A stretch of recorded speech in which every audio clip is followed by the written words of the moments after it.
मिलिंद प्रश्न या धम्मग्रंथामध्ये राजा मिलिंद आणि भंते नागसेन यांचे जो काही संवाद आहे, या संवादामध्ये आपण कालच्या भागामध्ये बघितलेलं आहे की भूकंप हे का होत असते, कशामुळे होत असते, त्यांची कारणं काय, आणि त्यावर नागसेन भंतेनं सांगितलं होतं की भूकंप होण्याची 8 कारणं आहेत आणि या 8 कारणानिमित्त भूकंप होते.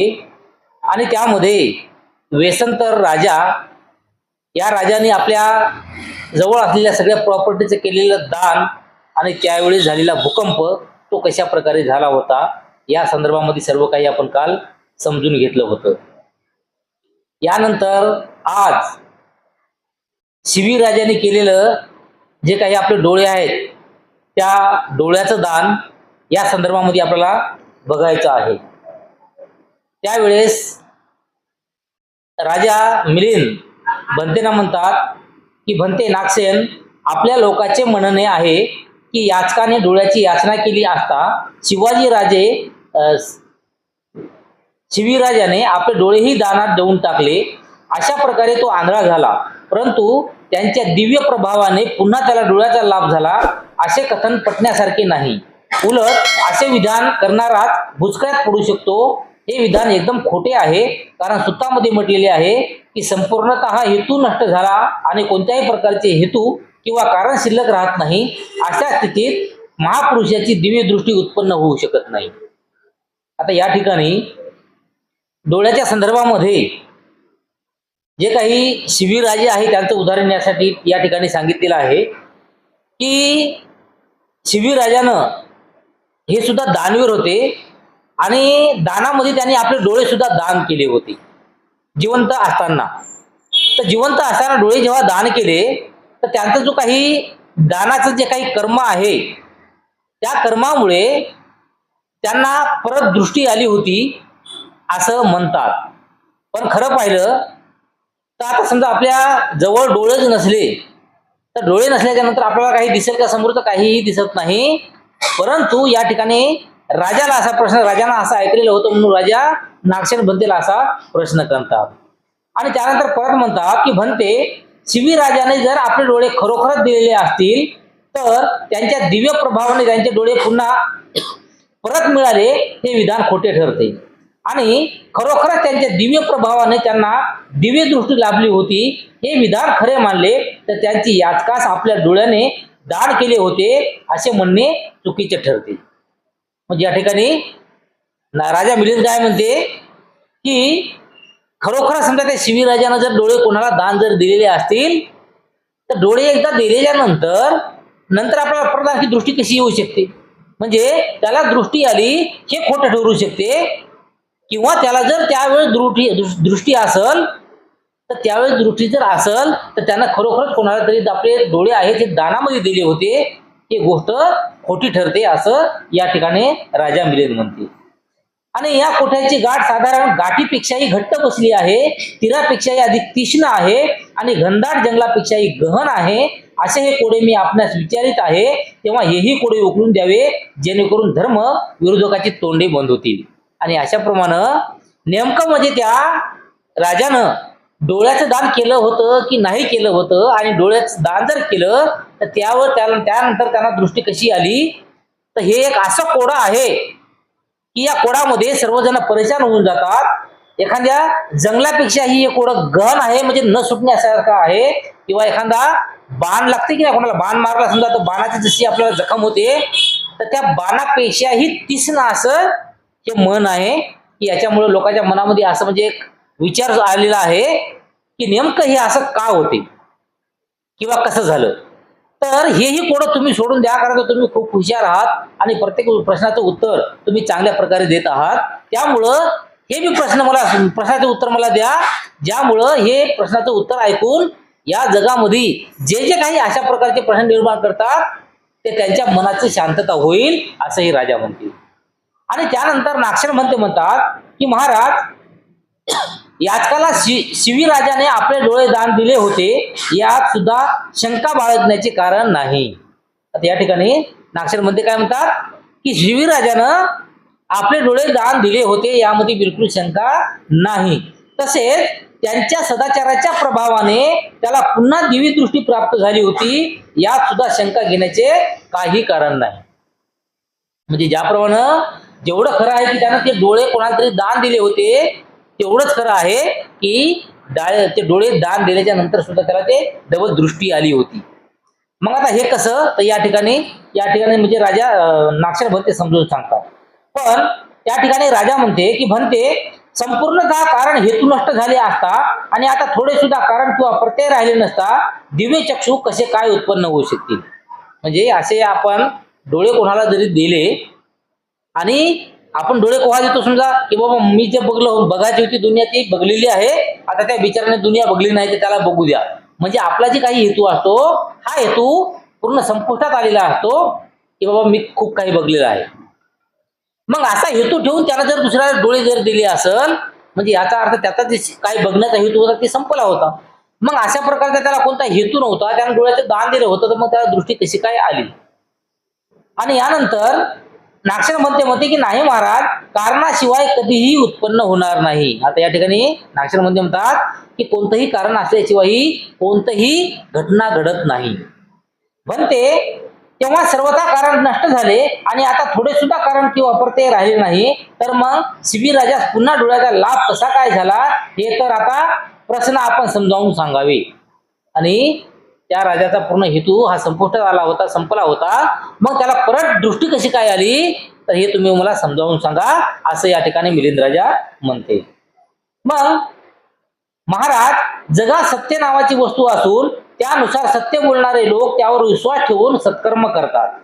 धगधगता अग्नी विझवू शकतात, विषाचा प्रभाव कमी करून एकदम शांत करू शकतात. याशिवाय अशाच प्रकारे इच्छेनुसार अनेक कर्म करू शकतात. आता या ठिकाणी नागशेन बंधूंना काय सांगितलं की एखादा जो काही व्यक्ती आहे, जो सत्यवचनाचा आहे, सत्य आहे, तर असा सत्यवचनवाला जो काही व्यक्ती असतो, तो व्यक्ती आपलं जे काही सत्यवचन आहे किंवा जे काही आपले कर्म आहेत चांगले, याच्यामुळं जे म्हणलं ते करू शकते, काहीही करून घेऊ शकते किंवा करते. आणि महाराज, हीच बाब शिवीराजाच्या बाबतीत सुद्धा लागू पडते. शिवीराजाने दिलेले डोळे पुन्हा त्यास पुरत मिळाले, हा सर्व सत्याचाच प्रताप होता. जरी त्यात दृष्टी प्राप्ती करता आवश्यक कोणतेही कारण राहिले नसले तरी पण सत्याचाच प्रतापाने ही घटना घडली होती. या बाबतीत सत्य हेच पुन्हा दृष्टी प्राप्तीसाठी कारण समजले पाहिजे. आता या ठिकाणी नागशेन बंधे काय म्हणतात की शिवीराजाने हे डोळ्याचं दान दिलं होतं, याच्यामध्ये काहीही शंका नाही. परंतु हे जे काही बाब आहे, जे काही कारण आहे, तर हे आपल्या शिवीराजाने जे काही दिलेले डोळे होते, हे त्याला पुन्हा काय मिळाले, तर तो सत्यवचनी होता, एक वचनी होता. आणि सत्यवचनी असल्यामुळं त्याचा जो काही पुण्यकर्म आहेत, तर या पुण्यकर्मामुळे त्याला दृष्टीप्राप्तीची जे काही आवश्यकता कोणती म्हणजे उरलेली नव्हती. आणि तरी सुद्धा त्याला जे काही फक्त एकवचनी असल्या कारणानं, सत्यवचनी असल्या कारणानं त्याला पुन्हा दृष्टी प्राप्त झाली होती, असं या ठिकाणी नागशेन बंधे म्हणतात. महाराज, जे फार मोठे सिद्ध पुरुष असतात त्यांनी जर वृष्टी वर्षाव हो असे म्हटले की वृष्टीचा वर्षाव होऊ लागते. हे सर्व त्याच्या सत्याच्या प्रभावानेच घडते. यावेळी आकाशात वृष्टी वर्षाव होण्याची सर्व लक्षणे म्हणजे ढग आणि ढगाच्या गडगडाट तयार असतात काय, ज्यामुळे वृष्टी वर्षाव होत असते. आणि या ठिकाणी उदाहरणासाठी सांगलेलं आहे की एखादा सतवचनी जो व्यक्ती असेल आणि त्या व्यक्तीने जर असं म्हणलं की बाबा आता पाऊस पडू दे, तर ते सतवचनी माणसानं म्हणल्यामुळं जरी आकाशामध्ये कोणत्या प्रकारचे ढग नसतात, काही नसते, परंतु त्यानं म्हणल्या त्या ठिकाणी ढग तयार होतात आणि पाऊस पडते. आणि ढगाचा गडगडाट सुद्धा त्या ठिकाणी होतो. तर हे फक्त सत्यवचनी माणसानं जे एखादा केलेला जे काही आग्रह असते किंवा एखादा जे काही विचार असते, तर या विचारामुळे घडते, असं या ठिकाणी नागशेन बंधे म्हणतात.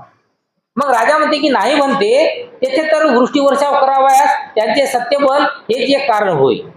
आता या ठिकाणी राजा काय म्हणते की जे काही पाऊस पाडलेला आहे, तर या पाऊस पाडण्यास त्याचे जे काही सत्यबोल आहेत, म्हणजे त्यानं सत्याचं जे काही बोललेले आहे ते जे कारण आहे असं तो म्हणाला. तर महाराज येथे शिवी राजा संबंधी कोणतेही साधारण नैसर्गिक कारण नव्हते, तर तेथे कारण केवळ शिवी राजाच्या सत्याचा प्रताप होता. महाराज एखाद्या मोठ्या अभिज्ञा शक्ती प्राप्त केलेल्या सिद्ध पुरुषाने म्हटलेले आहे की हा धगधगता अग्नी शांत हो, आणि त्याबरोबर धगधगता अग्नी त्यांच्या ज्वाला आकाशाला भिडून पाहत होत्या, परंतु क्षणात एकदम थंड होऊ शकतात. तर काय महाराज, अग्नी थंड होण्याची जी कारणे असतात का ती आधीपासून तेथे उपस्थित असतात. आता या ठिकाणी जे राजा म्हणाला की त्या ठिकाणी जे काही वर्षावृष्टी झाली, तर या वर्षावृष्टीचं काहीतरी कारण आहे समजा, हे असं सांगण्याच्या नंतर या ठिकाणी परत नागसेन सांगतात की एखाद्या सत्वचनी जो काही माणूस असेल आणि एखाद्या ठिकाणी आग लागली असेल, जो आकाशापर्यंत भडका घेता एवढी मोठी आग आहे, परंतु अशा आगीला जरी तो माणूस म्हणला की हे आग शांत हो, तर ती सर्व आग शांत होते आणि थंड होते असं म्हणते. मग या ठिकाणी सुद्धा त्या ठिकाणी आग थांबवण्यासाठी अगोदर कोणतं तरी कारण घडते का, असं नागसेन या ठिकाणी उलट प्रश्न राजाला करतात. मग राजा म्हणते की नाही, म्हणते येथे केवळ त्यांचे सत्यबळच अग्नी विझवण्याचे काम करत आहे. आणि राजा म्हणते की नाही, त्याचं जे काही सत्यबळ आहे, सत्यवचन आहे, ते अग्नीला विझवण्याचं काम करते असं म्हणते. महाराज याच उदाहरणाप्रमाणे शिवी राजाचे डोळे दान दिल्यानंतर पुन्हा त्यांची प्राप्ती होण्यासाठी केवळ त्याचे बल हेच कारण होय. आणि अशा प्रमाणे हा सुद्धा शिवी राजा हा सुद्धा एक सत्वचनी माणूस होता, आणि या सत्वचनी हल्ल्या कारणानं त्याच्या ज्याप्रमाणे त्याच्या मनामध्ये विचार निर्माण झाला त्याप्रमाणे त्याने डोळ्याची जे काही दान दिले होते, तर ते दान दिल्याच्या नंतर सुद्धा त्याला डोळ्याची प्राप्ती झाली होती किंवा दृष्टीची प्राप्त झाली होती.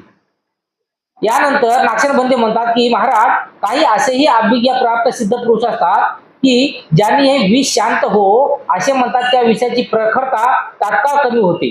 तेव्हा विषयाची प्रखरता कमी होण्याची कारणे त्याच्या आधीपासूनच उपस्थित असतात काय.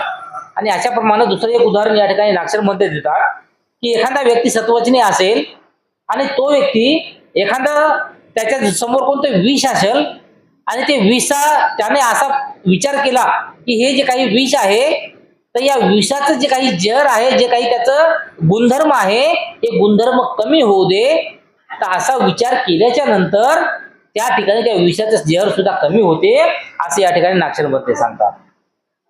आणि यावर राजा मिलिंद म्हणतात की ते फक्त सत्याचा प्रताप आहे हेच कारण आहे. महाराज याप्रमाणे शिवी राजाच्या डोळ्यासंबंधी देखील त्यांच्या सत्याचा प्रताप हेच एक मात्र कारण होय. आणि अशाप्रमाणे हेच एक कारण आहे जे शिवीराजानं जे काही डोळ्याचं दान दिलं आणि डोळ्याचं दान दिल्याच्या नंतर सुद्धा त्याला दृष्टी प्राप्त झाली. महाराज चार आर्य सत्याचे ज्ञान अवगत करण्यामध्ये सुद्धा दुसरे कोणतेही कारण असू शकत नाही, तर प्रत्यक्ष सत्य आचरणानेच त्यांचे ज्ञान अवगत होते. आता या ठिकाणी जे काही आपली सत्य आचरण आहे, सत्याचं राहणं आहे किंवा सत्य वचन आहे, त्यामुळेच आपल्याला ज्ञान प्राप्त होते. तर या ठिकाणी असं उदाहरणासहित सांगितलेलं आहे. आता यामध्ये एक सांगितलेलं आहे चिनी राजाच्या संदर्भामधलं उदाहरण. या ठिकाणी नागसेन म्हणतात की महाराज चीन देशाचा एक राजा आहे. जेव्हा त्याला समुद्रात एक भिंत बांधावीची असते तेव्हा तो आधी 4 महिन्यापर्यंत एका सत्यव्रताचे पालन करतो. त्यानंतर तो आपल्या रथाला सिंह जोडून समुद्रात 7 मैलापर्यंत फिरावयास जातो. तेव्हा त्यांच्या रथापुढे असणाऱ्या समुद्राच्या लाटा आपोआपच मागे सरून त्याचा रस्ता मोकळा करून देतात. आणि राजाचा रथ पुढे गेल्यानंतर आपल्या पूर्वस्थितीत येतात. महाराज चीनचा राजा सत्य आचरणाच्या शक्तीने ते ग्रहण करू शकतो, अन्यथा देवलोक आणि मनुष्यलोक आपल्या साधारण शक्तीचे समुद्रावर भिंत बांधू शकतील काय. आता या ठिकाणी नागसेन भंतेनं एक उदाहरण दिलेलं आहे चिनी राजाचं, की त्याने म्हणतात की एक चिनी राजा होता आणि त्या चिनी राजाला समुद्रामध्ये एक भिंत बांधायची होती. आता समुद्रामध्ये भिंत बांधायची आहे तर ते तेवढं सोपं आहे का? समुद्राची खोली कोण बघितलेली आहे का? मग तेवढंही सोपं नाही. मग त्या राजानं अगोदर काय केलं की कित्येक दिवस जे काही सत्यवचन आहे त्या सत्यवचनाचं पालन केलं आणि सत्यव्रताचं पालन केल्याच्या नंतर मग तो आपला जो काही रथ आहे त्या रथाला सिंह जोडला, म्हणजे जसे याप्रमाणे हत्ती जोडतात, घोडे जोडतात, त्याप्रमाणे त्याला सिंह जोडला आणि ते सिंह आणि रथावर आपण बसून तो कुठे गेला, ज्या ठिकाणी समुद्रामध्ये आपल्याला भिंत बांधायची आहे त्या ठिकाणी गेला. आणि तेव्हा त्यांचं जे काही सत्यव्रत होतं, तर त्या सत्यव्रतामुळं त्याच्यामध्ये एवढी ताकद निर्माण झाली होती की ज्या वेळेस तो पाण्यावर त्याचा रथ घेऊन जात होता, तर त्यावेळेस अक्षरशः त्या ठिकाणी जे मोठमोठ्या लाटा येत होत्या, तर ते पूर्ण लाटा त्या ठिकाणी संपुष्टात येत होत्या, कमी होत होत्या, शांत होत होत्या. आणि आरामाने याचा रथ तिथून जात होता आणि रथ समोर गेल्याच्या नंतर जे पहिल्या लाटा होत्या ते पहिल्यासारख्या पूर्व त्या ठिकाणी चालू होत होत्या. म्हणजे फक्त रथ जाईपर्यंत त्या ठिकाणी वातावरण शांत होत गेलं आणि जशाला त्याच्या परत आणखी लाटा येत होत्या. म्हणते समुद्राचा सोडा, परंतु एखाद्या लहानशा तलावावर देखील आपला हुकूम चालवू शकत नाही. आता या ठिकाणी राजा म्हणते समुद्र तर खूप मोठा आहे, पण एखादा छोटा तलाव जरी असेल तर अशा तलावावर सुद्धा एखादा कोणी आपला रथ वगैरे चालवू शकत नाही. आणि त्यावर नाक्षर म्हणतात की महाराज, यावरूनच आपण सत्यक्रियेच्या शक्तीचा अंदाज लावू शकता. सत्याची शक्ती जेथे पोहोचू शकत नाही असे स्थळ जगात कुठेही सापडणार नाही. आणि त्यानंतर नाक्षर म्हणतात की हे जे काही आहे तर हे सत्यक्रियेच्या शक्तीचा एक अंदाज आहे. जेव्हा आपण सत्यव्रत पालन करतो त्यावेळेस आपण जे विचार करल ते आपल्या समोर घडते. आणि ज्याप्रमाणे भगवान बुद्धानं आणि जे काही दुसरे बी समजा मोठे मोठे जे काही साधू संत आहेत यांनी सुद्धा असं सांगितलेलं आहे की जेव्हा आपण आपल्या मनामध्ये एखादा विचार करतो तर ते विचार केल्याच्या नंतर त्या विचारासारखं होण्यासाठी पूर्ण कायनात त्याची मदत करते असं म्हणलेलं आहे. आणि याच्या अगोदर तुम्हाला जर आठवण असेल तर एक वेळेस एका कोबरा नागाची एक कथा सुद्धा तुम्हाला सांगितली होती मी, की कोबरा नाग जो आहे हा कसा चावायला लावला. फक्त 2 टाचण्या बुडल्या आणि त्यावरून जे काही कोबरा नाग आहे त्याचं विष त्याच्या मनामध्ये तयार असल्या कारणाने त्याच्या शरीरामध्ये उतरलं आणि कोबरा नागाच्या जहरामुळं, पॉयझनमुळं तो मृत्यू पावला होता. हे तुम्हाला उदाहरण सांगितलेलं आहे. तर याचप्रमाणे जेव्हा आपण एखादा विचार करतो की नाही, मग तुम्ही चांगला विचार करा की वाईट विचार करा, त्या प्रत्येक विचाराला काय म्हणतात पुढे घेऊन जाण्यासाठी सर्व कायनात त्या प्रमाणात वाटचाल करते.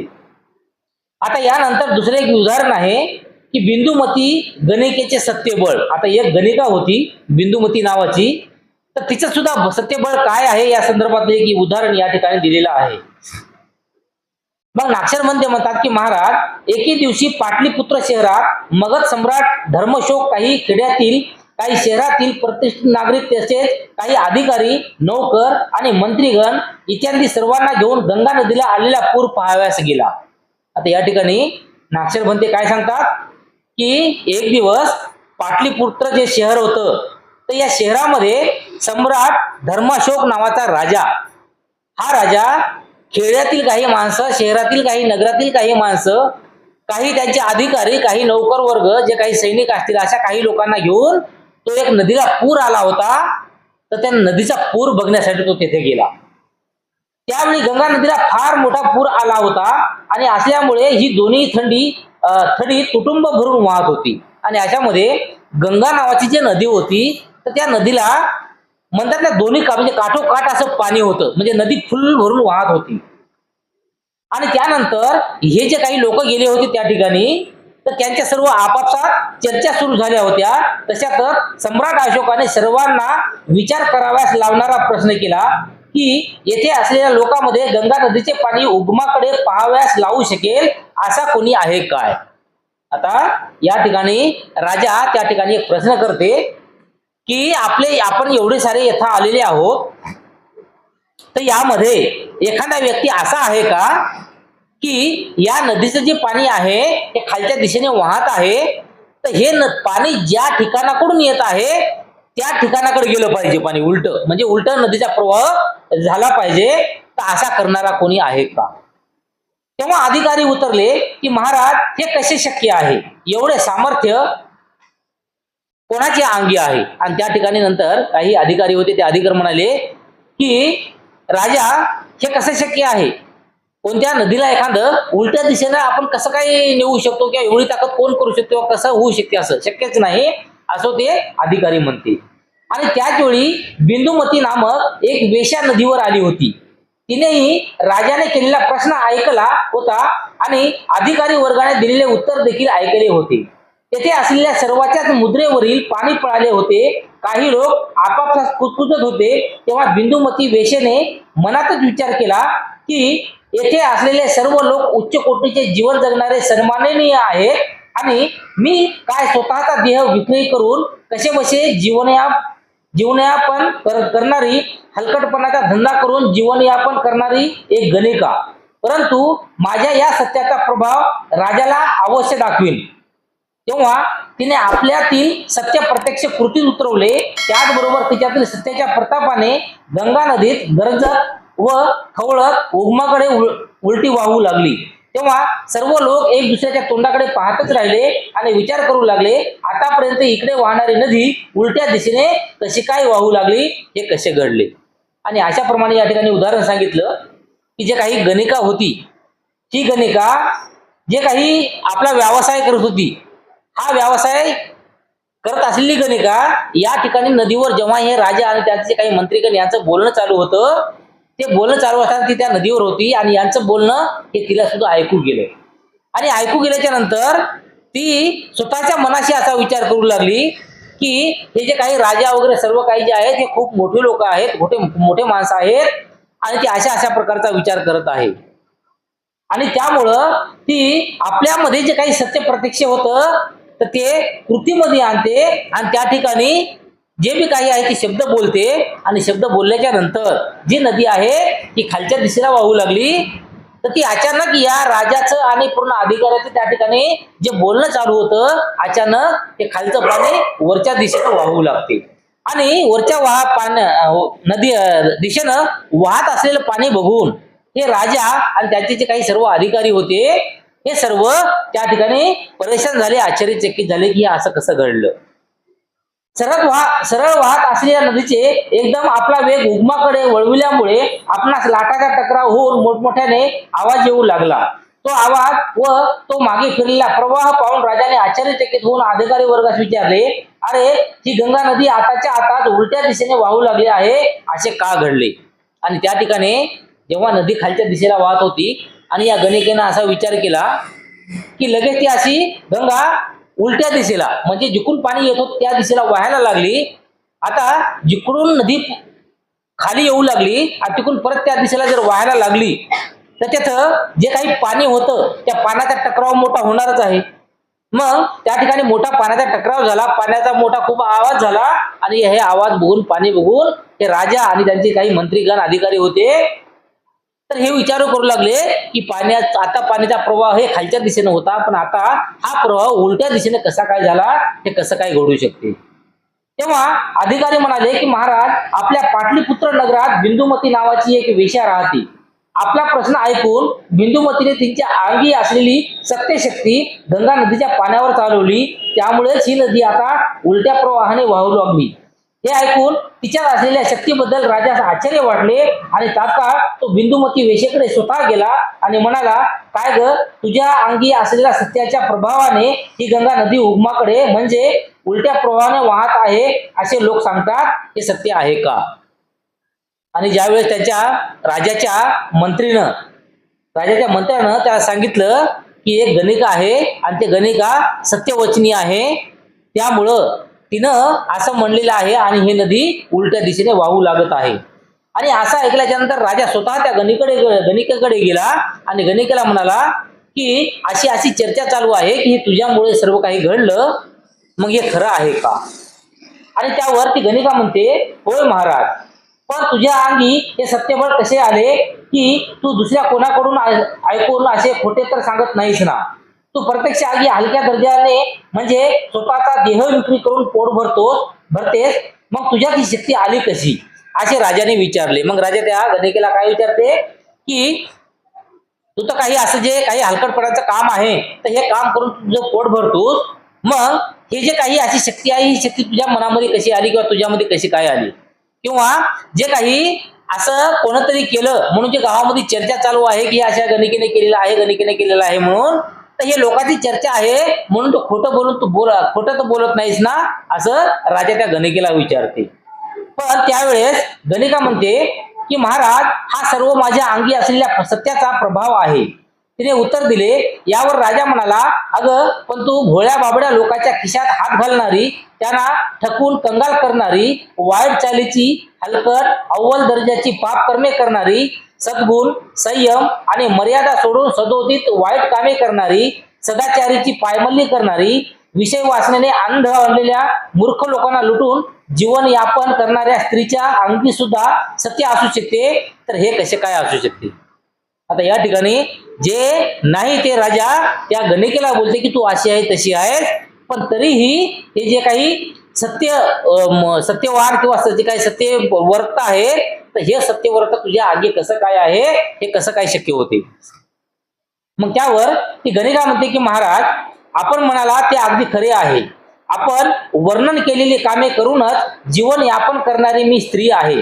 परंतु तसे असूनही माझ्यात असे एक सत्यशक्तीचे तेज आहे की त्या शक्तीच्या जोरावर मी देवता आणि मनुष्यासह संपूर्ण जगाला उलटून पालथे करू शकते. त्या ठिकाणी गणिका काय म्हणते की तुम्ही जे काही मला म्हणता ते सर्व काही खरं आहे, पण एवढा खरं असून सुद्धा माझ्यामध्ये एक सत्य शक्ती आहे की त्या सत्यशक्तीमुळं मी जे काही देवता असेल किंवा मनुष्य असेल या संपूर्ण जगाला पूर्ण उलटून टाकू शकते, एवढी माझ्यामध्ये ताकद आहे. मग हे सत्यबळ काय आहे हे मला तरी कळू दे. आता या ठिकाणी राजा काय म्हणते की जे काही आहे ते मला कळू दे. मग ते गणिका म्हणते, महाराज, माझी फी ठरलेली असून तेवढी फी देणारा तो मग क्षत्रिय असो की ब्राह्मण, व्यापारी सेठ असो किंवा कोणी गरीब नौकर किंवा आणखी कोणी असो, त्याची मी बरोबर सेवा करते. मी कोणालाही उंच किंवा नीच समजत नाही. उच्च निश्चितेने बंधन तोडून माझी फी देणाऱ्याने मी इमानदारीने सेवा करते. महाराज, हीच माझी सत्याची शक्ती आहे आणि या सत्यबळाच्या शक्तीने मी गंगा नदीचा प्रवाह उलट्या दिशेने वळविलेला आहे. बघा, आता एक गणिका आहे आणि एक गणिका असून तिच्यामध्ये जे काही सत्यवचन आहे की ते म्हणते की माझ्यापाशी जे लोक येतात, मग ते कोणी राजा असल, कोणी रंक असल, कोणी ब्राह्मण असल, कोणी क्षत्रिय असल, कोणी वैश्य असल, कोणी गरीब असेल, कोणी श्रीमंत असेल, परंतु मी कधीही कोणाला तू गरीब आहेस की श्रीमंत आहेस, तू राजा आहेस की रंक आहेस, नौकर आहे की चाकर आहे, अशी कोणत्याही प्रकारची हीन भावना किंवा कोणत्याही प्रकारचा जे काही भेदभाव आहे, हे भेदभाव माझ्या मनामध्ये कधीच येत नाही. आणि हेच एक सत्यवचन आहे किंवा सत्यव्रत माझ्या जवळ आहे आणि याच बळावर मी सर्व काही करू शकतो, असं ती गणिका त्या ठिकाणी म्हणते. ही गोष्ट सांगितल्यानंतर आयुष्यमान नागसेन पुढे म्हणाले, महाराज, याचप्रमाणे सत्यावर दृढ विश्वास ठेवून कामे करणारास कोणतीही कामे करणे अशक्य नाही. महाराज, शिवी राजाने याचकास आपले डोळे देऊन टाकले आणि पुन्हा त्यांना दृष्टी प्राप्त झाली. त्यात त्यांच्या सत्याचाच प्रभाव होता, सत्याचेच या सामर्थ्य होते. आणि याप्रमाणे या ठिकाणी सुद्धा नागसेन म्हणते यांनी या मिलिंद राजाला सुद्धा असं म्हणलेलं आहे की सत्यवचन किंवा जे काही सत्यव्रत जर कोणी घेतलेला असेल तर तो व्यक्ती आपल्याला सत्यव्रताच्या हिमतीवर काहीही करू शकते. आणि त्याचप्रमाणे या शिवीर राजाने जे काही आपली दृष्टी दान दिली होती, डोळे दान दिले होते, तर डोळे दान दिल्याच्या नंतर सुद्धा त्याच्या सत्यव्रतामुळे त्याला परत आणखी दृष्टी आली होती. आणि त्यानंतर नागसेनमध्ये परत म्हणतात की महाराज, सुतामध्ये जे म्हटले आहे की हे भौतिक दृष्टी एकदा नष्ट झाली आणि त्यांचे कारण किंवा आधार पूर्णतः नष्ट झाल्यामुळे कोणत्याही दिव्य दृष्टीचा लाभ होऊ शकत नाही, हे भावनामय दृष्टी संबंधी केलेले कथन आहे. महाराज, आपण ही गोष्ट अशा रीतीने समजून घेतली पाहिजे. आणि यानंतर नागसेन म्हणते सुद्धा असं म्हणतात की जे काही भौतिक दृष्टी आहे, भौतिक दृष्टी म्हणजे आजच्या काळामध्ये आता भौतिक दृष्टी म्हणजे आपला चष्मा म्हणायला बी हरकत नाही. एक प्रकारचा चष्मा म्हणजे भौतिक दृष्टीचा आहे. ज्या माणसाला सरळ सरळ डोळ्याला आपल्याला दिसत नाही, चष्मा लावला की बरोबर दिसते. म्हणजे अशा प्रकारची जी काही दृष्टी आहे, तर यांचा जो काही आधार आहे, हा आधार पूर्णतः नष्ट झाल्यावर कोणत्याही दिव्यदृष्टीचा लाभ होऊ शकत नाही. जे काही आपण आधार घेतो तो आधार पूर्णतः नष्ट झाल्याशिवाय जे काही दिव्य दृष्टी आहे त्या दिव्य दृष्टीचा आपल्याला लाभ होऊ शकणार नाही. आणि हे भावनामय दृष्टी संबंधी केलेले कथन आहे असे या ठिकाणी नागसेन भंते म्हणतात. आणि त्यावर राजा म्हणते की भंते नागसेन, आपण हा दुर्धर प्रश्न खरोखरच कौतुकास्पद रीतीने सोडविलेला आहे. भयंकर गुंतागुंतीची गाठ पण आपण फार हुशारीने ती उकरून दिलेली आहे. विरुद्ध बाजूने बोलणाऱ्याच्या तोंडावर चांगली चपराक मारली आहे आणि याविषयी केलेला युक्तिवाद मी सहर्ष मान्य करतो. आणि एवढं सर्व समजून सांगल्याच्या नंतर या राजाला हे सर्व समजलेलं आहे की दृष्टी जे काही आपले डोळे आहेत ते डोळे दान दिल्याच्या नंतर सुद्धा एखादा सत्वर्ती माणूस जो असतो तर त्याला नक्कीच दृष्टी परत येत असते. आणि यानंतर गर्भाशयात जन्म घेण्यासंबंधी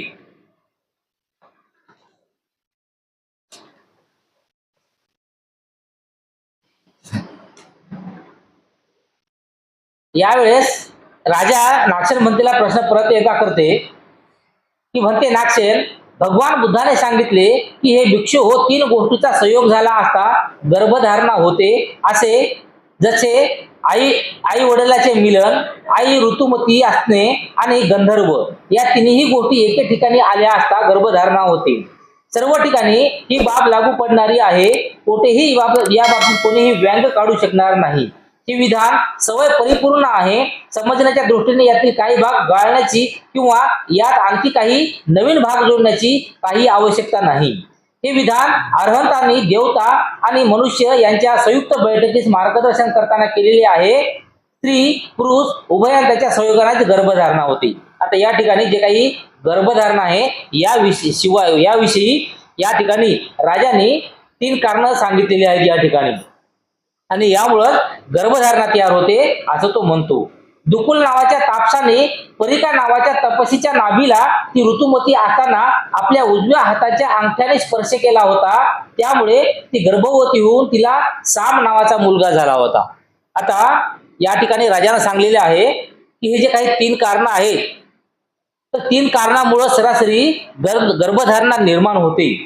आणि असं असताना सुद्धा दुकुल नावाचा जो काही एक तापस परिका नावाचा एक जे काही व्यक्ती होता, आपली एक महिला होती, तर या महिलाच्या जे काही आपण बोंबे म्हणतो समजा नाभी, तर या नाभीला फक्त ऋतुमती असताना फक्त उजव्या हाताच्या अंगठ्याने फक्त स्पर्श केला, म्हणजे असा फक्त अंगठा लावला नाभीला आणि त्यामुळेच फक्त ती महिला ही गर्भवती झाली होती. आणि मातंग ऋषीने सुद्धा एका ब्राह्मणाच्या मुलीला नाभीला ती ऋतुमती असताना असा स्पर्श केला आणि त्या स्पर्शामुळे तिला गर्भधारणा झाली व तिने मांडव्या नावाच्या मुलास जन्म दिला होता. आणि अशाप्रमाणे दुसरे एक उदाहरण सांगितलेलं आहे की एक मातंग ऋषी होता, तो त्या एका ब्राह्मणाच्या मुलीच्या नाभीला म्हणजे बोंबीला त्यानं फक्त जे काही स्पर्श केला होता आणि त्यामुळं त्या महिलेला म्हणजे ब्राह्मणीला गर्भधारणा झाली होती आणि तिने सुद्धा एका मुलाला जन्म दिला होता. मग भंते नागसेन, भगवंतांनी वर सांगितलेली गोष्ट खरी मानली तर साप व मांडव यांच्या जन्माची कथा काल्पनिक वाटते. आणि जर साप आणि मांडवे यांचा जन्म केवळ अशा या प्रकारे नाभीला स्पर्श केल्यामुळे झाला असं होता, तर जर भगवान बुद्धाने यथार्थ सत्य सांगितलेले असेल तर त्या 2 गोष्टीच्या संयोगामुळे गर्भधारणा होऊ शकते असे भगवान बुद्धाचे वचन खोटं ठरते. पण ही तर एक अधिकच गंभीर आणि सूक्ष्म अशी गुंतागुंत आहे. केवळ बुद्धमान लोकांना समजून येण्यासाठी ही बाब आहे. तेव्हा जी दुविधा आपल्या पुढे सोडवण्यासाठी ठेवीत आहे तिचे निरसन करून प्रतिपक्षाच्या मताचे आपण खंडन करावे आणि ज्ञानाचा विशुद्ध प्रकाश पसरावा. आणि अशाप्रमाणे या ठिकाणी राजा सांगते की एक तर जे काही भगवान बुद्धानं हे जे काही 2-3 गोष्टी सांगितलेल्या आहे की ज्यामुळे गर्भधारणा तयार होते, तर त्यामुळे जर गर्भधारणा तयार होत असेल तर हे जे काही 2 गोष्टी आहेत जी उदाहरणं सांगलेली आहेत हे उदाहरणं 2 खोटे ठरू शकतात, म्हणजे खोटे ठरतात की नुसतं फक्त बोंबीला किंवा नाभीला स्पर्श केल्यामुळे गर्भधारणा होते हे खोटं आहे. किंवा हे जर गोष्ट खरी असेल फक्त नाभीला स्पर्श करून जर गर्भधारणा होत असेल म्हणजे भगवान बुद्धाने जे काही 3 नियम सांगलेले आहेत हे नियम खोटे ठरतात. तर हे खूप मोठी एक गुंतागुंत आहे, खूप मोठा एक प्रश्न आहे आणि या प्रश्नाचे उत्तर तुमच्यासारखे एक बुद्धिमान लोक देऊ शकतात. त्यामुळं या प्रश्नाचं उत्तर सुद्धा तुम्ही स्पष्टीकरण करून द्यावं असं त्या ठिकाणी मिलिंद राजा नागसेनभंतेला म्हणते. मग नागसेनभंते म्हणतात की महाराज, भगवान बुद्धांनी सांगितलेले होते की हे भिक्षू, 3 गोष्टी एकत्र मिळाल्यानंतर गर्भधारणा होते. माता पित्याचा संयोग, माता ऋतुमती असली पाहिजे आणि गंधर्व, या 3 गोष्टीचा एकत्र संयोग घडून आल्यानंतर गर्भधारणा होत असते. हे अगदी सत्य आहे. महाराज, भगवान बुद्धांनी साम व मांडवे यांचा जन्म केवळ नाभीला स्पर्श केल्यामुळे घडून आला हे सुद्धा सांगितले होते. हेही यथार्थ सत्य आहे. आता या ठिकाणी नागसेनभंते म्हणतात की जे काही भगवान बुद्धांनी 3 गोष्टी सांगल्या ते 3 गोष्टी सुद्धा खरे आहेत. आणि हे जे काही 2 उदाहरणं तुम्ही सांगलेली आहेत की त्या उदाहरणामध्ये फक्त बोंबीला स्पर्श केल्यामुळे अशी गर्भधारणा झाली, तर हे सुद्धा खरं आहे. आता हे कसं खरं आहे हे सुद्धा या ठिकाणी समजून सांगतात. आणि त्यापूर्वी राजा म्हणते की भंते, हे कसं शक्य आहे हे स्पष्टपणे विश्लेषण करून मला समजावून सांगा. मग नागसेनभंते म्हणतात, महाराज, यापूर्वी कधी तुम्ही ऐकलेले आहे काय की चाकृत्य कुमार ईसी सिंग तापस आणि स्थवीर कुमार काश्यप यांचा जन्म कसा काय झाला होता? आता या ठिकाणी नागसेनभंते राजाला म्हणतात की एक साकृत्य नावाचा एक कुमार होता, एक ईसी सिंग नावाचा एक व्यक्ती होता आणि एक स्थवीर नावाचा कुमार कश्यप होता. तर यांचा जन्म कसा काय झाला या संदर्भात तुम्ही ऐकलेला आहे का? आणि यावर राजा म्हणते की होय भंते, ऐकलेले आहे. त्यांच्या जन्मासंबंधी कोणाच माहित नाही. 2 हरिणी ऋतुमती असताना तपस्व्याच्या मूत्रीघरात जाऊन मूत्राबरोबर त्या ऋषीचे शुक्र सुद्धा पिऊन टाकले. त्यामुळे त्याला गर्भधारणा होऊन चाकृत्य कुमार व ऋषशृंग तापसाचा जन्म झाला आहे. असं या ठिकाणी नागसेनभंते आपला राजा या ठिकाणी सांगते. असे एकदा उद्दाई स्थवीर भिक्षुणीच्या विहारात गेले होते. त्यावेळी त्यांच्या चित्तात काम विकार उत्पन्न झाला आणि तत्काळ त्यांचे शुक्र मोचन झाले. तेव्हा त्याने त्या भिक्षुणी सांगितले की हे भगिनी, उत्तर वासक धुण्याकरिता थोडे पाणी मला आणून दे. आता या ठिकाणी हे जे काही भिक्षुणी होते, भिक्खू आणि भिक्षुणी यांचं सुद्धा या ठिकाणी उदाहरण सांगितलेलं आहे. तेव्हा भिक्षुणी म्हणाली की हे आंतरवाचक माझ्याकडे द्या, मीच ते धुवून देते. तेव्हा भिक्षुनी आपले वस्त्र तिच्याकडे धुण्यासाठी दिले. ती भिक्षुनी ऋतुमती होती. अशा वेळी तिने त्या वस्त्रावरील थोडे शुक्र गिळून टाकले व काही आपल्या योनी सोडले. परिणामतः तिला गर्भधारणा झाली आणि स्थवीर कुमार काश्यपाचा जन्म झाला. अशाप्रमाणे लोक ही कथा सांगतात. महाराज, तुम्ही हे सत्य मानता की नाही? आणि अशा याप्रमाणे या ठिकाणी नागसेनभंते म्हणतात की ह्या अशा जे काही गोष्टी सांगलेल्या आहेत, तर या गोष्टी तुम्ही ऐकलेल्या आहेत, मग हे सत्य तुम्ही मानता की नाही? आणि त्यावर राजा म्हणते की होय भंते, या घटनेसंबंधी एक फार मोठा पुरावा असल्यामुळे मला ते सत्य मानावे लागत आहे. मग राजा काय म्हणते की अशा गोष्टीचा फार मोठा पुरावा आहे, त्यामुळं मला हे सत्य मानावंच लागेल. आणि तो पुरावा कोणता? आता त्या ठिकाणी नागसेनभंते म्हणतात की तो पुरावा म्हणतो म्हणजे पुरावा कोणता आहे? तर राजा म्हणते, भंते, जेव्हा शेत पाण्याने भिजून अगदी चिखल होते आणि अशा वेळी त्या शेतात बी टाकल्याबरोबर रोपटे चटकन तयार होते ना. आता या ठिकाणी राजा काय म्हणते की एखादं शेत हे ओलं झालं असेल आणि शेत ओलं झाल्याच्या नंतर त्या ओल्या शेतामध्ये समजा एखादी जर बी टाकली तर त्या बियापासून रोपटे तयार होते की नाही, असं उदाहरण या ठिकाणी म्हणजे कारण या ठिकाणी राजाने सांगितलं. आणि त्यानंतर नागसेनभंते म्हणतात, होय महाराज भंते, याप्रमाणेच त्या ऋतुमती भिक्षुणीने कललाची संस्थिती होती. रक्त थांबून धातू स्थिर झाले. त्यावेळी ते वस्त्रावरील शुक्र घेऊन तिने आपल्या कललात अलगद सोडून दिले. त्यामुळे तिला गर्भधारणा राहिली होती. हा फार मोठा पुरावा आहे. आणि अशा प्रकारचं जे काही पुरावा होता, हा पुरावा या ठिकाणी राजाने समजून सांगितलेला आहे.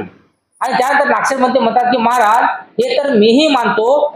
तर मग तुम्ही सुद्धा कुमार काश्यपाच्या वेळी त्यांच्या आईस गर्भधारणा झाली होती, ही घटना सत्य आहे असे स्वीकार करता की नाही?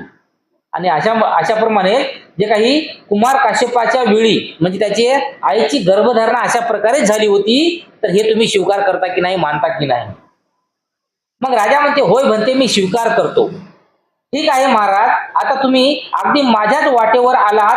तुम्ही एक प्रकारे गर्भधारणेची शक्यता स्वीकार केली आहे, त्यामुळे मला फार मोठे समर्थन लाभले.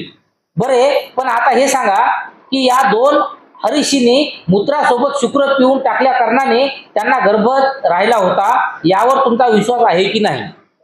त्यावर सुद्धा राजा म्हणते की होय म्हणते का, की जे काही खाल्ले प्याले किंवा चाटले जाते ते सर्व कललातच जात असते आणि आपल्या स्थानावर पोहोचतात ते वाढू लागते. म्हणते ज्याप्रमाणे सर्वच नद्या शेवटी सागरालाच जाऊन मिळतात, त्याचप्रमाणे जे काही खाल्ले प्याले किंवा चाटले जाते ते सर्व कललामध्येच जाऊन स्थिर होते असते आणि याच कारणाने ती तोंडावाटे गिळून घेतल्यामुळे गर्भधारणा होऊ शकते, हे मी मान्य करतो, असं या ठिकाणी राजा मिलिंद म्हणते. मग यावर नागसेन म्हणतात की ठीक आहे महाराज, आता तुम्ही पूर्णतः माझ्याच मताचे झालेले आहात, तर आता तुम्ही हे सांगा की साकृत्य कुमार आणि ऋषीश्रुप तापस यांच्या जन्मासंबंधी घटना स्वीकार करता की नाही? म्हणजे अशाप्रमाणे काही घडलं होतं, ती घटना तुम्ही स्वीकार करता की नाही, असं ते राजाला विचारतात आणि राजा म्हणते की होय म्हणते, मी स्वीकार करतो. आता या ठिकाणी नागसेन म्हणते दुसरे एक उदाहरण देतात की महाराज, सामकुमार आणि मांडव्य श्रावकाच्या जन्मसंबंधाचे सुद्धा 3 गोष्टी घडून येतात. त्यांच्या जन्माची घटना ही वरील घटनेशी मिळती जुळती आहे. या संबंधी एक कारण ऐका. दुकुल नावाचा तापस आणि परिका नावाची तापसी हे दोघेही जंगलात राहत होते. दोघांची दृष्टी आणि विचार उत्तम अर्थाच्या शोधात लागली होती. त्या लोकांच्या तपश्चर्येच्या तेजाने ब्रह्मलोकी सुद्धा अस्थिरता निर्माण झाली होती.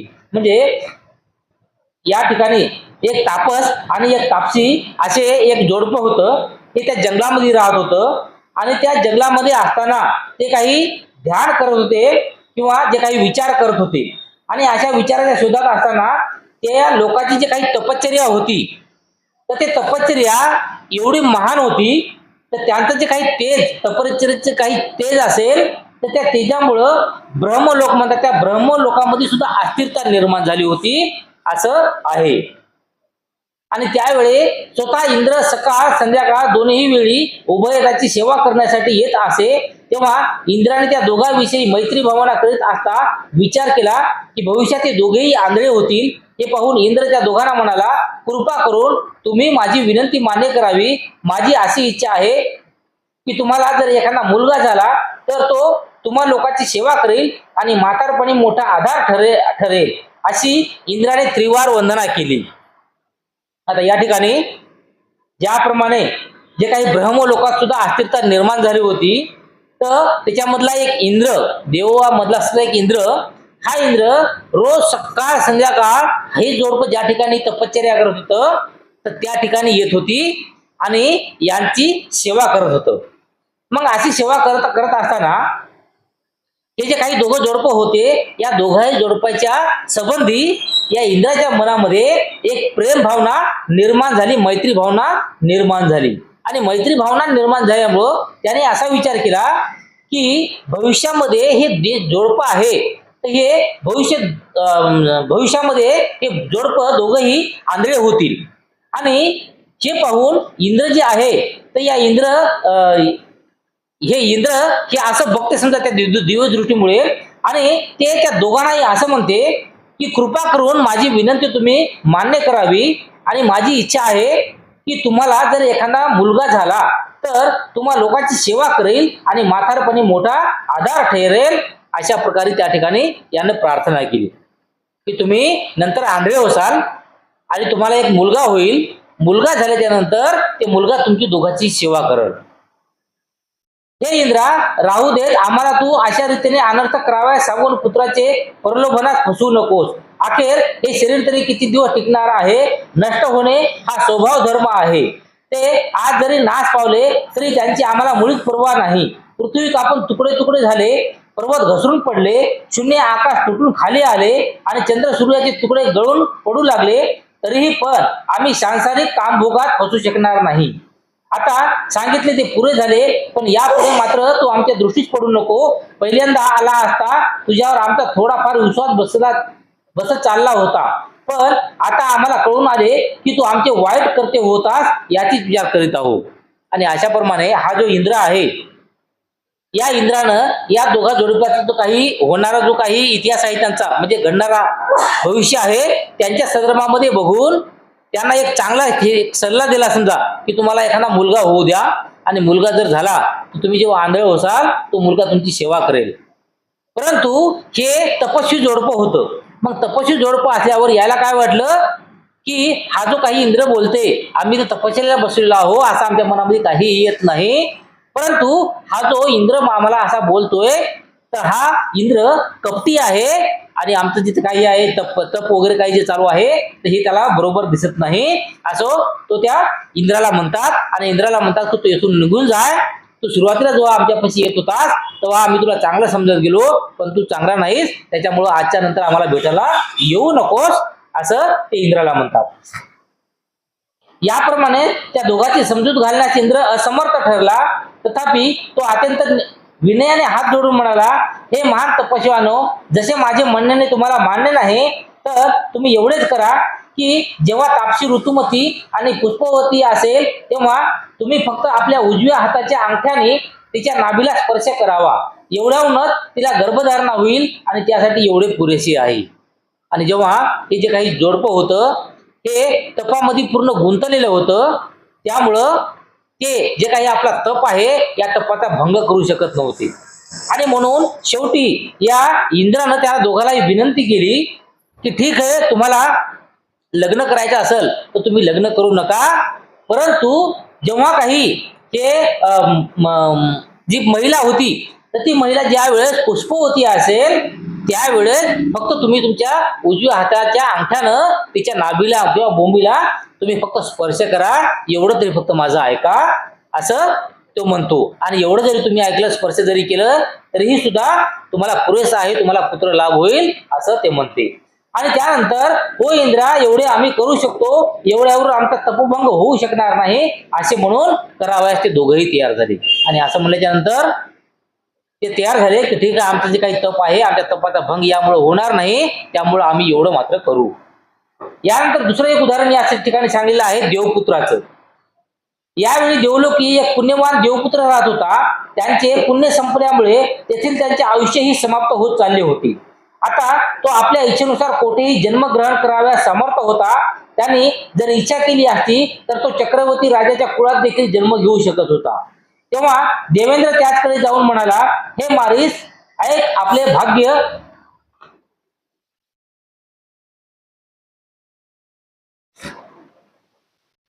भाग्य जागे झालेले आहे. तुम्ही फार मोठी सिद्धी केलेली आहे. अशा वेळी मी आज तुम्हाला एक बाबतीत मदत करू इच्छितो. तुमचा जन्म अत्यंत रमणीय अशा स्थळी आणि अत्यंत अनुकूल अशाच कुळात होणार आहे.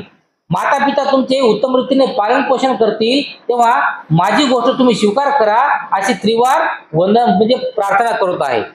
आणि अशाप्रमाणे एक वेळेस जे काही देवपुत्र होता, तसा देवपुत्र एका ठिकाणी एक देवलोकी राहत होता. तर तेव्हा त्यांचं जे काही पुण्य होतं त्या ठिकाणचे ते पूर्ण पुण्य संपलं होतं. म्हणजे पूर्ण जे काही पुण्य मिळवायचं होतं ते सर्व पुण्य त्याने मिळवलं. आणि पुण्य मिळवल्याच्या नंतर तो एवढा समजा जे काही सत्कर्मी झाला होता, जेव्हा जे काही सत्वर्ती झाला होता की आता त्याला जन्म घ्यायला गरज नव्हती, किंवा त्याला जर वाटलं की मी या ठिकाणी जन्म घेऊ इच्छितो तर त्या ठिकाणी तो जन्म घेण्यास समर्पक होता, पूरक होता. म्हणजे त्याच्या इच्छेप्रमाणे सर्व काही होत होतं. तो जर म्हणाला असता की मी एखाद्या राजाच्या पोटी की राजाच्या घरी जन्माला येऊ दे तर तसं सुद्धा झालं असतं. आणि त्यावेळेस एक देवेंद्र होता, हे त्याच्याकडे गेला आणि त्याच्याकडे जाऊन एक मारीसी आपले भाग्य जे काही आहे, म्हणजे त्या इंद्राला म्हणतो की तुमचं जे काही भाग्य आहे ते भाग्य जाग झालेले आहे आणि तुम्ही खूप मोठी सिद्धी केलेली आहे. अशा वेळी मी आज तुम्हाला एक मदत करू इच्छितो की तुम्हाला तुमचा जे काही जन्म आहे तो एकदम रमणीय स्थळ आणि अत्यंत अनुकूल असं कुळ अशा माता पित्याच्या उदरी तुमचा जन्म होईल, जे तुमचं खूप लालन पालन चांगल्या प्रकारे करतील आणि त्याचा तुम्ही जन्म घ्या, अशी मी वंदना करतो, प्रार्थना करतो, असं तो म्हणतो. तेव्हा देवपुत्र म्हणाला, हे मारीस, ज्या कुळाची तुम्ही एवढी स्तुती करीत आहात ते कुळ तरी कोणते आहे. म्हणजे या ठिकाणी देवपुत्रानं म्हणलं की तुम्ही या ठिकाणी तुम्ही जन्म घ्या. मग ते देवपुत्र म्हणते की हे मारीस म्हणजे आदरणीय, जे काही मोठ्या माणसाला जे काही म्हणतात त्याप्रमाणे आदरणीय, तुम्ही एवढी त्या कुळाची शहानशाह करत आहात, वाहवा करत आहेत, तरी असे जे काही कुळ आहेत हे कुळ आहे तरी कोणाचं? तेव्हा दुकुल नावाचा तपस्वी आणि पारिका नावाची तपस्विनी यांच्या कुळाची मी स्तुती करत आहे. तेव्हा हा जे काही इंद्र होता, आपला देवपुत्र होता, तो काय म्हणतो की एक दुकुल नावाचा तपस्वी आणि एक परिका, म्हणजे आता जी काही घटना सांगितली होती, तर हे घटना दोन तपस्वी आहेत आणि त्या तपस्वीच्या पोटी तुला जन्माला जायचं आहे. देवेंद्राचे वचन ऐकून देवपुत्र संतुष्ट झाला व त्यांच्या विनंतीचा त्याने स्वीकार केला. तेव्हा अंधक, जरायुध, स्वदेश आणि औपचारिक या 4 योनी आहेत, त्यापैकी कोणत्या योनीत मी जन्म घ्यावा ते आपण सांगावे. आता त्या ठिकाणी जे काही हा इंद्र होता, तर हा इंद्र म्हणते की ठीक आहे, तुम्ही जे काही विनंती मला करता तर ते तुमची विनंती मी मान्य करतो. आणि जे काही अशा प्रकारचे जे काही कुळ आहेत, या कुळामध्ये किंवा कोणत्या ह्याच्यामध्ये मी जन्म घ्यायला पाहिजे, कोणत्या योनीत मी जन्म घ्यायला पाहिजे, असं तुम्ही मला सांगा. आणि त्यावर हे देवपुत्र म्हणाला की मारीस, तुम्ही जरायुज योनीमध्ये जन्म घ्यावा. जेव्हा देवपुत्राच्या जन्मसंबंधाने दिवसाची गणती करून तसे दुकुल तपासास अमक्या दिवशी तापसी ऋतुमती व पुष्पवती होईल, तेव्हा तुम्ही आपल्या उजव्या हाताच्या अंगठ्याने तिच्या नाभीला स्पर्श करावा, असे देवेंद्राने सांगितलेलं आहे. महाराज, देवेंद्राने सांगितल्याप्रमाणे त्या दिवशी तापसी ऋतुमती झाली. इकडे देवपुत्र सुद्धा तिच्या गर्भात प्रतिसंधी ग्रहण करावयाच्या तयारीत होता. वेळ पाहून तापसाने तापसीच्या नाभीला आपल्या उजव्या हाताच्या अंगठ्याने स्पर्श केला. त्याबरोबर तिन्ही गोष्टी घडून आल्या. नाभीला स्पर्श होतात तापसीच्या मनात कामराग उत्पन्न झाला. तथापि असा स्पर्श करणे म्हणजे मैथुन कर्म नव्हते. मोजमस्ती करणे, चर्चा करणे, परस्पराच्या डोळ्याशी डोळे भिडवणे आणि आपसात परस्परांना स्पर्श करणे इत्यादी सर्व गोष्टी केल्या असता गर्भाचा संचार होत असतो. महाराज, मैथुन कर्म न करता या प्रकारे गर्भधारणा होत असते. महाराज, ज्याप्रमाणे अग्नी दूर असता आणि त्यांचा जरी स्पर्श होत नसला तरीही पण एखादा थंड वस्तूला तो उष्ण करतो, त्याचप्रमाणे मैथुन कर्म न करताही केवळ स्पर्श मात्राने गर्भस्थापन होऊ शकतो. आता या अशाप्रमाणे या ठिकाणी जो काही हा देवपुत्र आहे, हा देवपुत्र त्या ठिकाणी त्या इंद्राला समजून सांगते. आणि त्यानंतर महाराज, याशिवाय या 4 घटनांचे गर्भधारण होत असते. आता या ठिकाणी आणखी 4 जे काही अलग मार्ग आहेत, तर ते मार्ग सुद्धा या ठिकाणी सांगितलेले आहेत. याच्यामध्ये कर्मवश, योनिवश, कुळवश आणि प्रार्थनावश. तथापि समस्त प्राणी कर्मफळाच्या प्रभावाने जन्मग्रहण करीत असतात. आता या ठिकाणी जे काही कर्मवश गर्भधारणा आहे, तर ही कशी असते ही या ठिकाणी सांगितलेली आहे. महाराज, कोणी सदाचरणी क्षत्रिय, ब्राह्मण, व्यापारी, गृहपती देवता किंवा अन्य लोक अंडज, जरायुज, सत्वद्वेष किंवा औपातिक या 4 योनीपैकी ज्या योनीत जन्म घेण्याची त्यांची इच्छा असेल त्या योनीत ते जन्म घेऊ शकतात. महाराज, समजा कोणाच्या जवळ पुष्कळ संपत्ती आहे, सोने, रुपे, रत्ने इत्यादीची कोठारे भरलेली आहेत, अशी खूप श्रीमंत व्यक्ती जर दासी, नौकर, शेत, गाव, प्रंगणे किंवा एखादा जिल्हा विकत घेण्याची इच्छा करीत असल्यास दुप्पट किंवा तिप्पट किंमत देऊन विकत घेऊ शकेल की नाही. आता अशाप्रमाणे या ठिकाणी जे काही सांगलेलं आहे, समजा की असा एखादा समजा जो काही व्यक्ती असेल, जो क्षत्रिय असेल, ब्राह्मण असेल आणि श्रीमंत असेल, त्याच्याकडे असे एवढा अमाप पैसा आहे की एखादा जिल्हा जरी त्याला विकत घ्यायचा असेल आणि त्या जिल्ह्याची 4 पट जरी किंमत सांगितली तरी तो देऊ शकते, एवढी संपत्ती त्याच्याकडे असते. आणि अशा वेळे तू एखादा पूर्ण जिल्हा विकत घेऊ शकेल की नाही 3-4 पटीनं पैसे देऊन. आणि यावर राजा म्हणते की होय म्हणते, तो अवश्य घेऊ शकेल. त्याचप्रमाणे महाराज, सदाचरणी पुण्यवान माणसे ज्या योनीत किंवा कुळात त्यांची जन्म घेण्याची इच्छा असेल त्याच योनीत किंवा कुळात ते जन्म घेऊ शकतात. तेव्हा तेथे त्यांचे कर्म हे जन्मास कारण होणारे आहे आणि त्याप्रमाणे कर्माच्या कारणाने प्राणी गर्भात येऊन जन्म येतात. म्हणजे या ठिकाणी जे काही आपले कर्म असतात, तर हे कर्म जर जास्तीत जास्त आपले असतील, जे काही पुण्यकर्म म्हणतात ते चांगले पुण्यकर्म जर आपल्या हिश्श्यामध्ये जर जास्तीत जास्त जमलेले असतील, तर त्या पुण्यकर्मामुळे पुढच्या जन्मामध्ये आपल्याला कोणत्या कुळामध्ये जन्माला जायचं, एखाद्या राजाच्या घरात जन्माला जायचं का एखाद्या भिकाऱ्याच्या घरात जन्माला जायचं, हे आपण स्वतः ठरवू शकतो. त्यानंतर योनिवश गर्भधारणा. महाराज, कोंबडीला हवेमुळे आणि बगड्याच्या मादीला ढगाच्या गर्जनाने गर्भधारणा होते. उच्च कोटीचे देवता लोक गर्भाशयात जन्मग्रहण करीत नाहीत. जीवन मात्राचा जन्म नाना प्रकाराने होते. ज्याप्रमाणे महाराज वेगवेगळ्या मनुष्याचे आचरण व राहणी सुद्धा वेगवेगळे असते. वस्त्रभूषणही वेगवेगळे असते. कोणी पुढील बाजूने आपले अंग वस्त्राने झाकून घेतात, तर कोणी मागील बाजूने, कोणी आपले अंग वस्त्र घालून नग्न राहतात आणि कोणी डोक्याचे मुंडन करतात, तर कोणी एकदम शुभ्र वस्त्रेच घालतात. कोणी डोक्यावर पगडी बांधतात, तर कोणी काशाय वस्त्रे घालतात. कोणी डोक्याचे केस वाढवतात आणि कोणी वल्कलेच अंगाभोवती गुंडाळतात, तर कोणी फार जाड वस्त्रे धारण करतात. हे तुम्ही पाहिलेले आहे काय? आता या ठिकाणी नागशर भंते पुन्हा एक उदाहरण देतात आणि त्या उदाहरणामध्ये त्यांनी असा एक म्हणजे या जगामध्ये अलग अलग रूढी, अलग अलग परंपरा, अशा प्रकारचे माणसं राहतात, जो अलग अलग परंपरा निर्माण करतात, अलग अलग सण निर्माण करतात. त्याचं राहण्याचं राहणीमान अलग अलग असते, कपडे घालण्याचं राहणीमान अलग अलग असते. तर हे असं तुम्ही बघितलेलं आहे काय, असं त्या ठिकाणी नागशर भंते विचारतात. आणि त्यावर राजा म्हणते, होय भंते, असे लोक मी पाहिलेले आहे.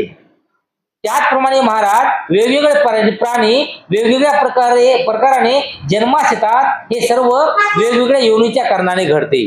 आणि अशाप्रमाणे नागशर भंते म्हणतात की ज्याप्रमाणे वेगवेगळी वेशभूषा असते, वेगवेगळी परंपरा असते, वेगवेगळे लोक असतात, त्याचप्रमाणे जे काही प्राणी असतील, पक्षी असतील, यांच्यामध्ये सुद्धा गर्भधारणाची जी काही पद्धत असते, तर ही वेगवेगळ्या प्रकारची असते. यानंतर कुळाच्या पूर्वापार संबंधाने गर्भधारणा. यामध्ये नागशर भंते म्हणतात की महाराज, अंडज, जरायुज आणि औपपातिक असे प्राणी जगण्याचे 4 प्रकारचे योनिभेद किंवा कुळभेद आहेत. आपल्या कर्मफळानुसार प्राणी त्या योनीत जन्मास येते. त्याच योनीत अगदी त्याचप्रमाणे इतर प्राणी देखील जन्मास येतात. जसे जेवढे पशु किंवा पक्षी हिमालयाच्या सुमेरू पर्वतावर जातात, ते सर्व आपला मूळचा रंग सोडून सोन्याच्या रंगाचे बनतात, असे आपण ऐकलेले आहे काय? आता या ठिकाणी जो काही एखादा व्यक्ती ते कोणाच्या घरात, कोणाच्या कुळामध्ये जन्म घ्यायचा आहे, या संदर्भात जे काही त्याचे कर्मफळ असतील हे त्याच्या कामी येतात. ज्याप्रमाणे उदाहरण दिलेलं आहे या ठिकाणी की काही पक्षी असतात, तर त्या पक्षाचा कलर हा हिरवा वगैरे असेल, परंतु तो पक्षी जर त्या हिमालयाच्या सुमेरू पर्वतावर गेला, तर त्याचा गेल्याच्या नंतर त्याच्या इच्छेनुसार त्यांना आपला कलर बदलून घेऊ शकते आणि आपल्या हिरव्या कलरचं सोनेरी कलर आपण ते बनवू शकते. अशी इच्छा किंवा जे काही कर्म असतात किंवा जे काही त्याच्या मनामध्ये तेवढी शक्ती असते, तर त्या शक्तीच्या जोरावर ते आपला कलर बदलू शकते. आणि त्याच प्रकारे अशा प्रमाणे ज्याचं जे काही कर्म असतात, हे कर्म वाढले असतात, तर त्याप्रमाणे ते आपल्या कर्मानुसार कोणत्याही कुळामध्ये आपण जन्म घेऊ शकतात. आणि त्यानंतर राजा म्हणते की होय भंते, मी असे ऐकलेले आहे. त्याचप्रमाणे महाराज कोणत्याही वेगवेगळ्या योनीतून पुन्हा ज्या ज्या दुसऱ्या योनीत जन्म घेतात, त्याच योनीतील प्राण्याप्रमाणे आपले रूप धारण करतात. याप्रमाणे कुळाच्या पूर्वापार चालत आलेल्या प्रभावाने जीवन मात्र जन्मास येतात. आणि अशाप्रमाणे ज्याप्रमाणे हे पक्षी असतील, एका ठिकाणाहून दुसरीकडे गेल्याच्या नंतर जे आपला कलर बदलतात. आता आपण सुद्धा बघितलेलं आहे, समजा आपण त्याला सरड्या वगैरे म्हणतो, तो सुद्धा आपल्या अंगाचा कलर बदलतो. तर कलर का बदलतो की प्रत्येक ठिकाणी एका विशिष्ट ठिकाणी ते राहते, तर त्या विशिष्ट ठिकाणी मॅच व्हावा म्हणून ते आपला कलर बदल, म्हणजे तिथल्या ठिकाणासारखा ते कलर करतो. एखाद्या झाडावर असेल तर झाड हिरवा असे म्हणून तो आपला कलर हिरवा करतो. एखाद्या दगडावर वगैरे कुठे जात असेल तर दगडाचा कलर काळा असे म्हणून तो आपला स्वतःचा काळा कलर करून घेतो. आणि अशा प्रमाणे म्हणजे कोणत्या कोणत्या किड्या मुंग्या समजा अशा प्रकारची शक्ती असते, किड्यात वगैरे कोणत्या तरी शक्ती असते. आणि त्याप्रमाणे माणसाची सुद्धा जर कर्म हे चांगले असतील तर त्याच्यामध्ये सुद्धा अशी शक्ती असते आणि आपल्या शक्तीला धरून ते कोणत्याही कुळामध्ये जन्म घेऊ शकते. यानंतर प्रार्थनेच्या प्रभावाने गर्भधारणा. आता यानंतर जे काही प्रार्थना आहे, आपण प्रार्थना करतो बघा, आताही काही लोक प्रार्थना करतात की चांगला मुलगा होऊ दे, चांगली मुलगी होऊ दे, नाही तर मुलगाच होऊ दे, नाही तर मुलगीच होऊ दे, अशा प्रकारे. तर अशा प्रकारे सुद्धा या ठिकाणी उदाहरण दिलेलं आहे. आणि मग त्या ठिकाणी नागशरमध्ये म्हणतात की महाराज, कोणकोणत्या कुळात फार श्रीमंती असते परंतु असते ते निसंतान, त्या कुळातील लोक देखील फार श्रद्धावान असतात, सदाचारणी, धर्मपराजय आणि अष्टशील उपवास व्रताचे पालन करणारे असतात. अशा वेळी ज्या पुण्याच्या प्रतापाने देवलोकी स्थान मिळालेला कोणी देवपुत्र, त्यांचे पुण्य समाप्त झाल्यामुळे त्यावर देवलोक सोडण्याची पाळी येते, तेव्हा त्या सदाचरणी, संतानहीन, कुळाविषयी दयाळू असणारा देवराजा शुक्र त्या देवपुत्राची विनंती करतो की हे मारीस, आता तुम्हाला पुन्हा जन्म घ्यावायचा आहे, तेव्हा त्या सदाचरणी कुळात तुम्ही जन्म घ्यावा. त्याप्रमाणे त्या देवराजाच्या विनंतीवरून तो त्याच कुळात जन्मास घेतो. आता या ठिकाणी विनंती, समजा विनंतीमुळे जन्म कोण कसं घेतो हे या ठिकाणी सांगितलेलं आहे. ते एखादा जो काही एखादा कोणी राजा असेल किंवा एखादा मोठा कोणी व्यक्ती असेल ज्याच्याकडे खूप संपत्ती आहे आणि असा असलेलं जोडपं, अशा जोडपं हे वयोवृद्ध होते पण त्यांना संतान होत नाही, त्याच्याकडे पैशाला कमी नसते, कोणत्याच गोष्टीला कमी नसते, पण त्याला संतान होत नाही. आणि ते आपल्या जीवनामध्ये चांगले कर्म करतात, सत्कर्म करतात, सगळं काही चांगलं करतात. असं असून सुद्धा जेव्हा त्याला पुत्रप्राप्ती होत नाही, त्यावेळेस जेव्हा काही हे देवलोक आहे, या देवलोकामध्ये कोणी एखाद्या जे काही इंद्र असेल किंवा कोणी देवातला एखादा हे असेल, तर त्याला प्रार्थना करतात की तू या ठिकाणी, अशा ठिकाणी तू या, म्हणजे यांच्या पुढे तू जन्म घे, असं म्हणतात. आणि त्यानंतर महाराज, ज्याप्रमाणे शीलवान पुण्यकार्यात रममान झालेला मनुष्य पुण्यवृद्धी करता आपल्या कल्याणाच्या कामनेने एखाद्या भिक्षूची विनंती करून आपल्या सदाचरणी कुळात नाव्यास कारण होतो, त्याप्रमाणे प्रार्थनेच्या प्रभावाने जीवन प्राणी गर्भाशयात येऊन जन्म ग्रहण करतात. आणि अशा प्रमाणे विनंती केल्याच्या नंतर काही जे हे असतात, जीव असतात, तर ते आपला पुनर्जन्म त्या ठिकाणी घ्यायचं ठरवतात. महाराज, देवराज इंद्राने प्रार्थना केल्यामुळे सामकुमार याने परिका नामक तपस्वीच्या उदरी जन्म ग्रहण केला. महाराज, कल्याणमय धर्माचरणाने आचरण करणाऱ्या शीलवान माता पित्याच्या उदरी जन्म ग्रहण करणारा सामकुमार अत्यंत पुण्यवान होता. याशिवाय असा प्रसंग घडून आणणाऱ्या देवेंद्रासारखी योग्य अशी व्यक्ती होती. त्या तिघाचेही चित्त एकाच उद्देशावर स्थिरावल्यामुळे सामकुमाराचा जन्म झाला. आता या ठिकाणी जे काही सुरुवातीला आपल्याला उदाहरणं सांगले होते 2-3, की साम हा कुमार जो आहे यांचा जन्म कसा झाला होता, तर हे याच्यामधूनच झाला होता. आणि वरी कोणीतरी विनंती केली होती देवलोकामध्ये की अशा प्रकारचे जे काही 2 अपत्य आहेत, जे आपलं 2 जे काही जोडपं आहे ते तपस्या करत आहेत आणि त्यांना पुढे चालून ते सुद्धा आंधळे होतील, काहीतरी होईल, त्याला मुलाची गरज आहे, तेव्हा तो त्यांच्या उदरी जन्म घे, अशी विनंती केल्याच्या नंतर ते त्याचा जन्म घेतो. महाराज, कोणी एक कसलेल्या शेतकऱ्याने उत्तम रीतीने नांगरून वखरून कचरा साफ केल्याने सुपीक जमिनीत चांगल्या बीजाची पेरणी केली असता त्या बीजात अंकुर फुटून त्यांची अभिवृद्धी व्हाव्यास बाधा येऊ शकेल काय? आता या ठिकाणी नागशरमध्ये म्हणतात की एखादी जमीन आहे, त्या जमिनीला आपण सुपीक बनवलेला आहे, त्या जमिनीला भिजवलेलं आहे, सर्व काही चांगलं त्या जमिनीचं केलेलं आहे. आणि त्यानंतर जर त्या जमिनीमध्ये कोणी समजा एखादं बी टाकलं, तर त्या ठिकाणी ते बियाचं चांगलं रोप तयार होईल की नाही, असं त्या ठिकाणी विचारते. आणि त्यावेळेस जे काही हे बी आहे, हे अंकुर आहे, तर हे अंकुर फुटून त्याची अभिवृद्धी पाहाव्यास बाधा येऊ शकेल काय? म्हणजे ते झाड लहानाचं मोठं होण्यापासून आपल्याला काही बघण्यासाठी काही बाधा येईल का, किंवा आपण बघू शकणार नाही का? म्हणजे झाड हा मोठं होणारच आहे. मग त्या ठिकाणी राजा म्हणते मुळीच नाही म्हणते, या कोणत्याच प्रकारची बाधा नसल्यास बीजाची अभिवृद्धी व्हाव्यास मुळीच वेळ मिळणार नाही. म्हणजे जे काही अंकुर फुटलेला आहे, हा अंकुर लहानाचा मोठा होणारच आहे. मग महाराज, याप्रमाणे कोणत्याही प्रकारची बाधा नसल्या कारणाने, तसेच तिघाचेही चित्त एकाच विषयावर केंद्रित झाल्या कारणाने सामकुमाराने जन्मग्रहण केला. महाराज, शीलवान ऋषी लोकांच्या अभिशापाने भरभराटीस पोहोचलेला संपन्न देश सुद्धा विरान होत असतो, असे कधीतरी यापूर्वी ऐकलेले आहे काय? आणि अशाप्रमाणे या ठिकाणी नागशरमध्ये सांगतात की महाराज, अशाप्रमाणे या ठिकाणी कोणत्याही प्रकारची बाधा नाही, म्हणजे कोणत्याही प्रकारचं अडचण नाही. अशी अडचण नसताना जे काही तिघाचंही चित्त होतं, हे चित्त एकाच कोणत्या तरी गोष्टीवर केंद्रित होतं आणि त्यामुळं त्या ठिकाणी अशा केंद्रित झाल्याच्या याच्यातून जे काही सामकुमार होता, या सामकुमाराचा त्या ठिकाणी जन्म झाला असं नागसेन भंते सांगतात. आणि मग होय म्हणते दंडकारण्ये, मेघारण्ये, कालिंगारण्ये तसेच मातंगारण्ये इत्यादी ठिकाणी कधी काळी मनुष्याने गजबजली संपन्न अशी नगरे होती, परंतु ऋषी लोकांच्या अभिशापाने त्या ठिकाणी आता जंगले वाढलेली आहेत. आणि यावर राजा सुद्धा म्हणते की होय, अशी जर समजा आपण विनंती केली असेल किंवा मनातून एखादा विचार केला असेल तर ते विचार नक्कीच खरा ठरू शकतो.